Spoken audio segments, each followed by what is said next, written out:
नमस्कार दोस्तों, स्वागत है आपका ज्ञान सर एजुकेशन ऐप में। यूपी ट्रिपल एससी के एग्जाम्स के, वनडे एग्जाम्स के, एसएससी एग्जाम्स के, पुलिस एग्जाम के, रेलवे एग्जाम के फ्री इनिशिएटिव आपको इसी चैनल में मिलते रहेंगे। चैनल को सब्सक्राइब जरूर कर लीजिएगा और वीडियो को लाइक और शेयर जरूर कर लीजिएगा। और हमारे ऐप ज्ञान सर एजुकेशन ऐप को गूगल प्ले स्टोर से आप इंस्टॉल जरूर कर लीजिएगा। इसमें सारे वनडे के एग्जाम्स के कोर्सेज आपको मिलेंगे बहुत ही कम दामों में। तो दोस्तों हम लोग देख रहे हैं यूपी ट्रिपल एससी पीटी में आए हुए टॉपिक वाइज जितने भी सब्जेक्ट हैं उनके प्रीवियस ईयर सवालों को कि किस तरह के पीवाईक्यू में प्रश्न पूछे जाते हैं, मतलब पिछले वर्षों में पीटी में कैसे पेपर आया है, कैसे सवाल बनते हैं, आपको किन टॉपिक पे किस किस तरह के प्रश्नों को पढ़ना है, ये आपको इससे बहुत अच्छा पता चलेगा। तो इसको देखिएगा ज़रूर। और बाकी पीईटी का एग्ज़ाम की तैयारी आप पूरी हमारे ज्ञान सर एजुकेशन ऐप पे कर सकते हैं।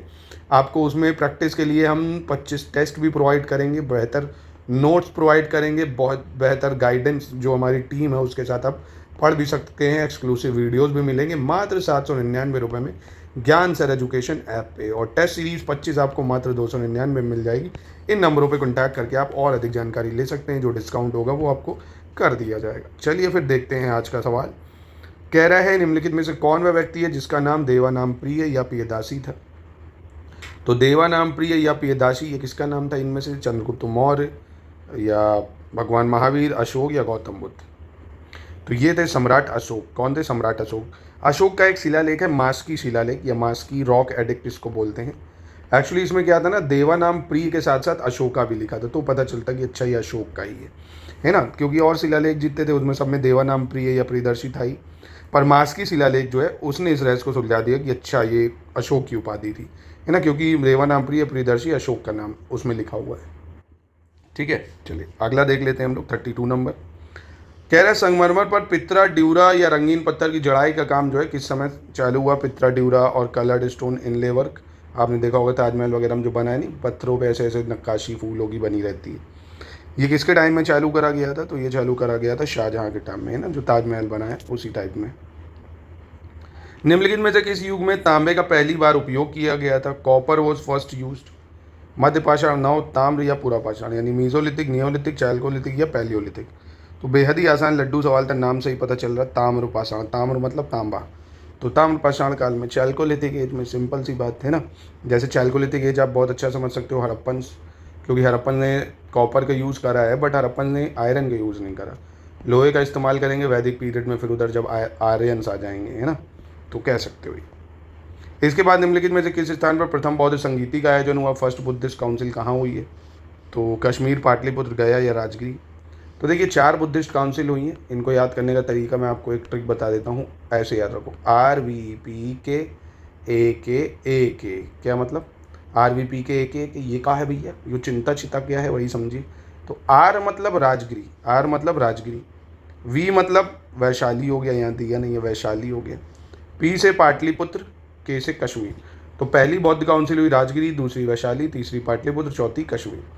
ये एक का है भैया, जो चिंता चिता का है। तो एक का मतलब अजात शत्रु, के मतलब हो गया आपका कालाशोक, दूसरी जो हुई कालाशोक के शासनकाल में। तीसरी हुई आपकी अजात शत्रु कालाशोक, अशोक हो गया, और के हो गया कनिष्क, कनिष्क के शासनकाल में। ठीक है, तो बस प्रथम पूछ रहा है तो बता सकते हो राजगिरी हो गया। ठीक है, अगला सवाल, जजिया फिर से लगाने वाले मुगल शासक का नाम क्या था जिसने फिर से जजिया को लगाया? तो वापस से जजिया इम्पोज करने वाला कौन था? औरंगजेब था। कौन था? औरंगजेब। आपके लिए सवाल मैं दे रहा हूँ कि जजिया को सबसे पहले भारत में किसने लगाया था? सबसे पहले भारत में जजिया कर लगाने वाला कौन था? कमेंट बॉक्स में उत्तर दीजिए। निम्नलिखित में से किसे अंग्रेजों द्वारा शुरू किए गए सबसे महत्वपूर्ण योगदानों में से एक माना जाता है? Which of the following is considered as one of the most important contribution that was introduce by British. तो इसका सही उत्तर क्या हो जाएगा? रेलवे हो जाएगा ना। क्या हो जाएगा? रेलवे, जो सबसे खूबसूरत चीज़ दी है, जो आप देख लो पूरे भारत की कनेक्टिविटी बना रखी है। पंचतंत्र की कथाएं किसके द्वारा लिखी गई हैं? किसने लिखी पंचतंत्र? तुलसीदास, विष्णु शर्मा, वाल्मीकि या वेदव्यास।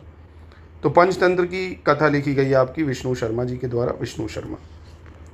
इसके बाद गौतम बुद्ध ने सारनाथ में अपना पहला उपदेश में दिया था कहाँ?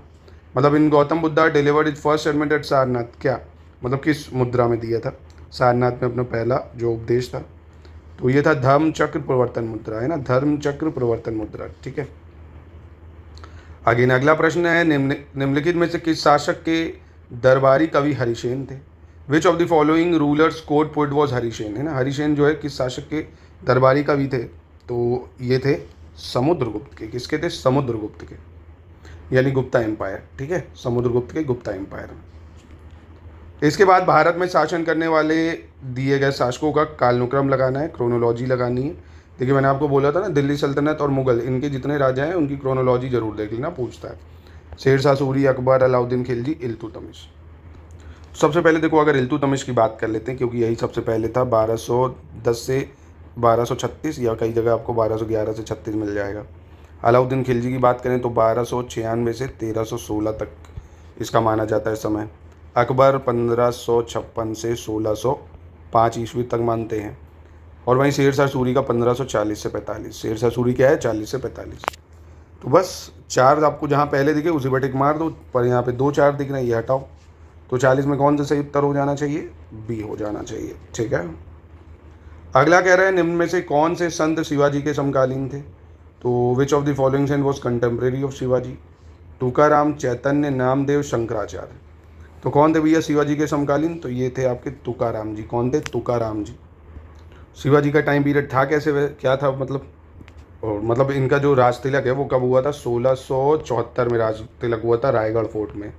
जो रायगढ़ फोर्ट है, राज तिलक इनका यहीं हुआ था, रायगढ़ फोर्ट में।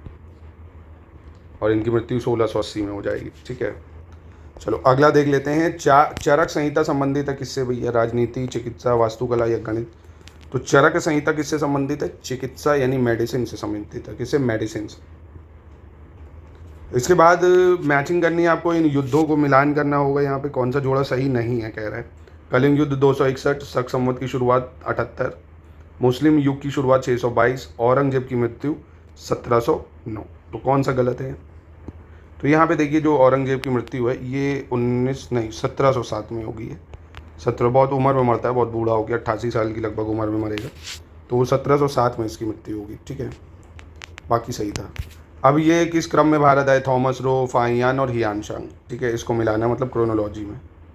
पहली चीज़ तो देखो समय, कौन कब आया पहले वो देखो। जैसे थॉमस रो तो भाई अंग्रेज का था, बहुत ही बाद में आएगा, 1615 में आएगा। अगर नहीं कुछ पता था ना, हम कह रहे नहीं कुछ आता था, तो थॉमस रो नाम से पता चल रहा ना अंग्रेज था ही, अंग्रेजों के टाइम में आएगा, यानी सबसे बाद में आएगा। यानी ये देखो यहाँ देखिए, तो सबसे बाद में ये दिख रहा है ना, तो ऐसे टिक कर देते, यानी ये 1615 में आया था जहांगीर के कोर्ट में। फिर फाहियान की बात कर लेते हैं, ये आएगा 5th सेंचुरी में। कब आता है? 5th सेंचुरी में। हियानशांग की बात करें अगर, हियानशांग आएगा आपका 6th सेंचुरी में, 630 CE में, है ना। तो यानी सबसे बाद में ये आएगा, और सबसे पहले जो था फाहियान आता है। और शासनकाल अगर पूछे तो फाहियान जो था किसके शासनकाल में आया था? तो चंद्रगुप्त द्वितीय का शासनकाल था। हियानशांग आया था हर्षवर्धन के शासनकाल में, है ना। किसका शासनकाल चल रहा था? हर्षवर्धन का। थॉमस रो तो अपना जहांगीर के कोटी में आया था, तो जहांगीर हो जाएगा। ठीक है, चलो। सिराजुद्दौला किस युद्ध में अंग्रेजों से पराजित हुआ था, कह रहा है। Sirajuddaula was defeated by British in which battle? Buxar, Plassey, Wandiwash या इनमें से कोई नहीं। तो क्या उत्तर हो जाएगा इसका? तो इसका उत्तर हो जाएगा बैटल ऑफ प्लासी, जो कि 1757 में हुआ था, बैटल ऑफ प्लासी। और बैटल ऑफ वॉन्डीवॉश की बात करें 1760 में अंग्रेज और फ्रेंच के बीच में होता है। बक्सर होता है 1764 ईस्वी में, आपका शाह आलम सेकंड होता है इसमें, और शुजाउद्दौला आ जाता है, और उधर अंग्रेज रहते हैं एक तरफ, है ना। शाह आलम सेकंड भी होता है, तो ये इनके बीच में चलता है। चलो अगला है, भारतीय इतिहास में धन्वंतरी कौन था भाई? धन्वंतरी कौन था इसमें? तो चंद्रगुप्त मौर्य का प्रसिद्ध सेनापति, या चंद्रगुप्त विक्रमादित्य की सभा को सुशोभित करने वाले प्रसिद्ध चिकित्सक, या हर्ष के समय एक प्रसिद्ध नाटककार? तो धन्वंतरी जो था ये था a noted physician who adorned the court of Chandragupta Vikramaditya, यानी चंद्रगुप्त विक्रमादित्य की सभा को सुशोभित करने वाला चिकित्सक। चलो इसके बाद 47, मौर्यकालीन भारत के विवरण वाली इंडिका के लेखक थे। Indica which is an account of Mauryan India was authored bye, तो इंडिका के लेखक कौन थे इनमें से? मेगास्थनीज ने लिखी थी इंडिका, आपको पता होगा चंद्रगुप्त मौर्य के शासनकाल में जो आया था मेगास्थनीज। ठीक है, आपके लिए एक सवाल है, मेगास्थनीज ने समाज को कितने भागों में विभाजित करा था? कमेंट बॉक्स में अगर आपको पता हो तो बताइएगा ज़रूर, कितने भागों में समाज को विभाजित करा था। तो ये देखिए आपके हिस्ट्री के प्रश्न हो गए पूरे ख़त्म। अब हम लोग कल इंडियन नेशनल मूवमेंट जो एक टॉपिक है हमारे उसमें सिलेबस में, उसके PYQ देखेंगे। तो पूरे जितने सिलेबस में टॉपिक मेंशन है ना, उन सारे टॉपिक को मैं पॉइंट वाइज जितने PYQ आए हैं वैसे ही कराऊंगा, तो उनको अच्छे से करिए।